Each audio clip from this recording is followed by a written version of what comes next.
sure if there are more outspoken than Curtis Stevens, although he's quieted down a little bit in recent weeks, paying attention to what he should be and preparing for this fight. I know he's itching to fight, and he's probably itching to talk about it. So, Curtis, what do you have to say for your opening remarks? We've been to Japan for quite some time now, training like my uncle asked me to do things like I haven't done before, and me knowing the task at hand, I knew we was going to come to camp and he was going to ask me to do things and go to places I never had been. So I had no problem going there because that's what I need. That's what I needed to do to get ready for this fight. So, I'm ready. I'm anxious now. Under a week away. I'm just ready to get in there. Just shock the world from November 2nd. Like Mom said, we're the underdog in this fight. I really don't care being an underdog or the favorite, But I have a problem with people just believing in their mind that he's just gonna walk through Central Park with me, like it's just like a gloomy day or like a sunny day in New York City. So I believe they forgot about me the past 2 years since I've been off all my high haters, I believe that coming up in the second, I showed them why I was one of the top middleweights coming up in my division. And while my name was Curtis Stevens, why I had such impact going up in the sport. And coming up in the second, like I said, I'm going to show them what they're missing, what they've been waiting for, and I'm back. A lot has been said about how this is going to be a fight where a lot of bombs are landed from each fighter. Curtis and Andre, I'd like you both to address this. Is there going to be any element of boxing in this fight should you need to? And if you need to, is that going to be viewed as a concession on your part if you have to, box? Well, my thing is when I first started teaching Curtis to box, that was the name of the game. It's called boxing. It's not called fighting. So he has the ability to box, and he's always been a fighter. So nonetheless, whatever it takes for him to be victorious, he was going to do. Curtis, you want to answer that same question? I'm coming to fight, And if I have to adapt to my surroundings, well, I'm going to have to do that need. But I'm coming to win. I'm coming to break him down. I'm coming to take his heart. I'm coming to crush him. So right now I'm not. But right now in my mind I'm not thinking about boxing. I'm I'm coming here to wreck him. Did you come in there to wreck him? To wreck the wrecking machine. Okay. He's a silver, having been in the silver medalist, Abel Sanchez, your buddy, says that he has boxing ability that he hasn't shown, but he says that he's not going to have to show it against you because the fight's going to go 3 rounds or less. Do you buy that at all?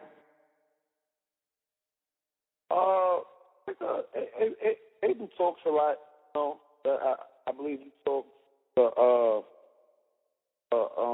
steer Gennady away from the things like he said, because even Gennady says himself, I have power, that he could get knocked out, I could get knocked out. So Gennady has in his mind already, he could be destroyed, So I believe Abel will say, it's not going to go past 3 rounds, or Gennady isn't going to box. But in the back of their mind, their game plan, the probably coming there, is to run and do the European-style fighting. And to be honest, if Gennady comes there and runs, it was already in my mind that he would do it. Because he know if I touch him, his ass might go night-night. Yes, if he come in there and start getting on the soul, start doing a little jog a little around that 20-foot ring, I wouldn't be too surprised. But then again, his fans would say, why is he running? I believe in my mind, if he's so much this killer and this wrecking machine, why is the wrecking machine bouncing around the damn ring so much? Because he don't want to get wrecked. So, whatever game plan they're coming in, they run, they come forward, they're going to be victorious. My uncle has trained me, prepared me very well for this task at hand, and I'm ready to take on to it. In other words, boxing, if he boxes, it's a concession. You see that as a concession. Yeah. Andre, one last question for you. Abel has been doing a lot of talking about his fighter and how superior he is to Curtis, and that Curtis is not on the level of Gennady. And he also says that, in fact, Curtis is not necessarily on the level of Macklin, who he just got rid of in 3 rounds. Your thoughts on what he's saying about Curtis? Well, as I said before, Abel reminds me of when I was doing community activist work with individuals who had a problem with substance abuse. He sometimes talks like he's on drugs. And he just finds a way to go where no one else could go.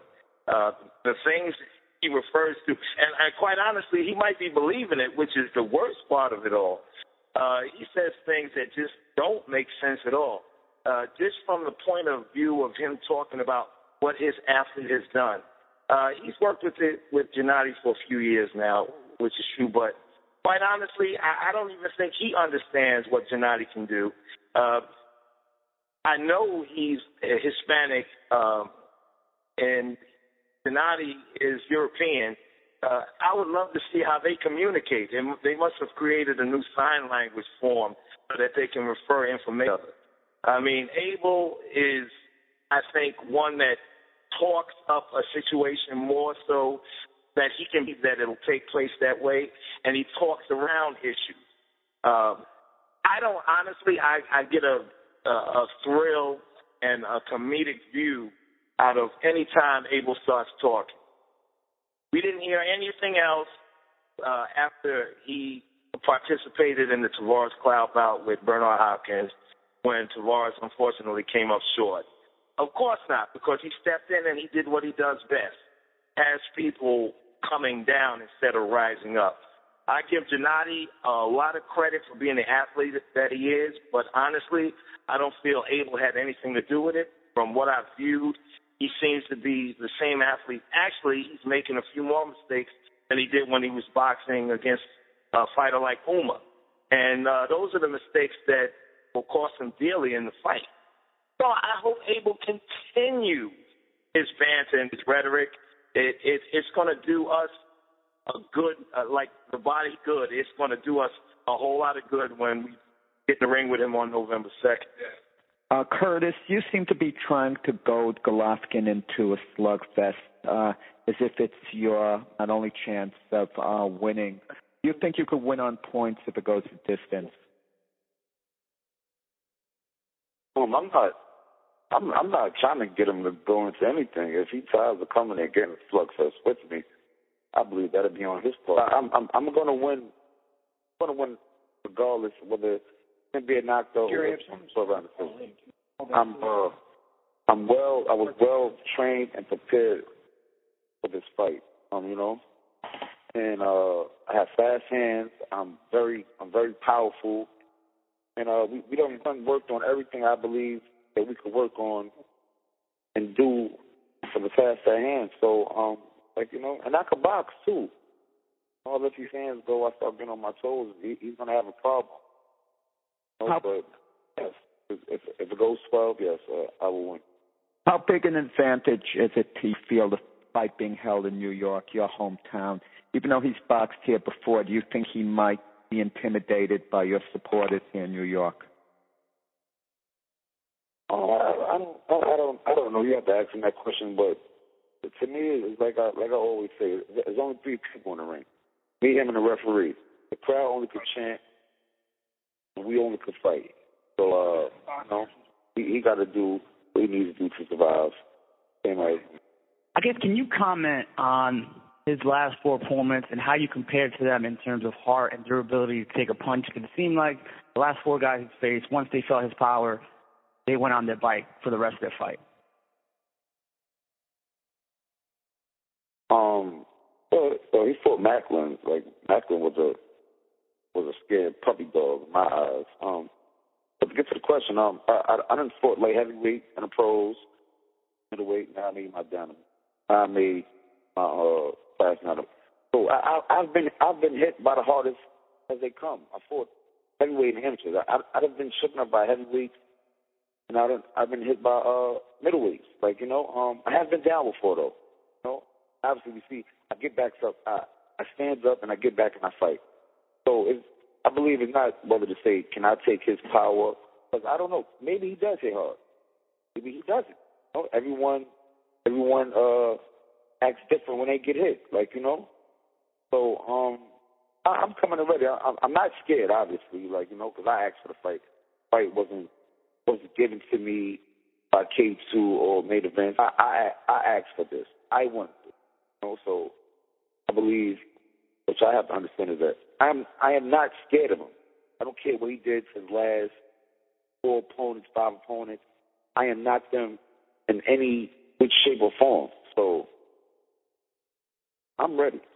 Do you think that maybe Gennady Golovkin doesn't understand how hard you hit and that he may be underestimating your power, maybe him and his trainer both?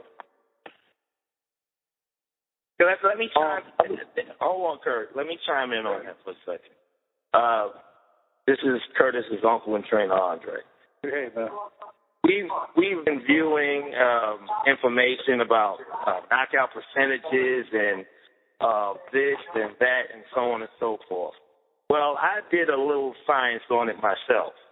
And Gennady has had 5 first-round knockouts. Curtis has had 11 first-round knockouts. Gennady stopped 2 of his guys with 1 punch.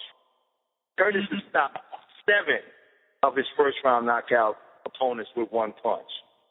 Out of those 11, you have 7 who are in the super middleweight or light heavyweight division.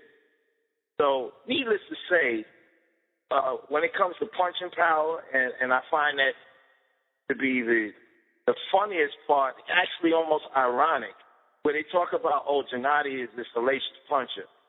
In his last 4 HBO bouts, besides Cheetah, who he hit with 1 shot, Gabriel Rosado he wasn't off his feet. He never seemed to be in major trouble. Macklin, he was touched to the body by a shot that even Gennady seemed to say, like, really? I can't believe that shot took you down. And Pascal, he was fighting. I mean, he got caught with shots and he was landing shots. So it was an accumulative effect. Curtis has hit with 1 shot, and he has displayed that. And he's beat up a few people also. So when it comes to the talk about, power percentages and who is the hardest puncher, so on and so forth, if you want to quote stats, Curtis is the hardest puncher middleweight. There's a division now. And I won't even mention what Max Kellerman had to say. You all know that. So I just wanted to let you know. I did a little scientific research myself.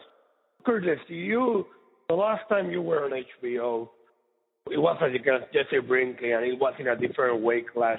Do you see this fight as a chance, not only to prove that you are a real middleweight, but also to get redemption on the way you looked when you fought on HBO against Brinkley? Brinkley was about 3 years ago. That right there I call a learning lesson. You know, I went and looking for a knockout.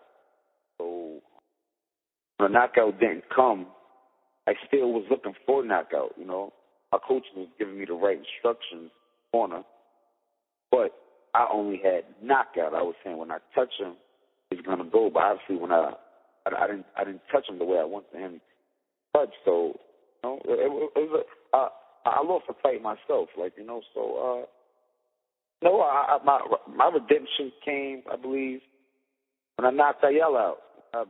I knocked Roman out. I knocked Saul out. I beat Derek Finley up. So my redemption came to pass, but one of them is second. I'm here just to prove people wrong. Take people's minds just to a whole other planet. Let them know I am the most powerful middleweight in the middleweight division in the bantam. So, to answer your question, though, just coming in there November 2nd to have fun and just become new middleweight champ of the world. I think everybody gets the picture. This is not the Curtis Stevens who has lost a couple times. It's the Curtis Stevens who learned from his losses. They say that the strongest people are those who have weathered adversity because they've figured the worst has happened and therefore they gain strength from knowing that they've got through it. That's an advantage, not a disadvantage, and I think people are making a big mistake if they think the fact that Curtis, weathered a storm, maybe had a couple fights that didn't go the way he wanted, that somehow makes him less of a fighter.